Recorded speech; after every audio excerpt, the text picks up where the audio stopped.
Wagwan. So I don't know who this is for, but I'm directing it to the women who feel like they are trying to find themselves again after motherhood. I just want to remind you that you were a woman before you were a mother. Yes, we love the honorable title of being someone's mother, someone's caretaker, being able to help mold and shape someone that came from our womb, right?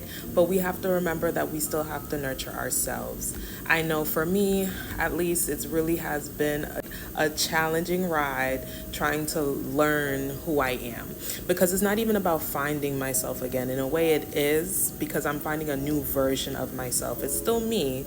A lot of the old parts of me are still here, but I'm a completely brand new person. The person who I was before I wasn't a mother doesn't exist.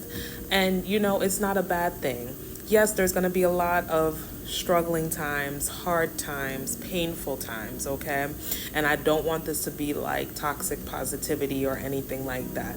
But in the end, I do want you to remember that you have to come back to home base, okay?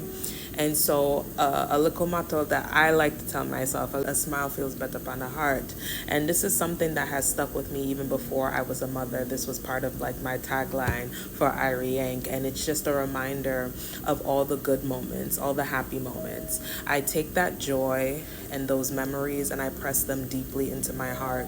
So when I am experiencing a difficult season, a difficult day, because they will come, they will come. I just am reminded of those. And also within that, I'm always in a constant state of, or a constant rhythm of becoming.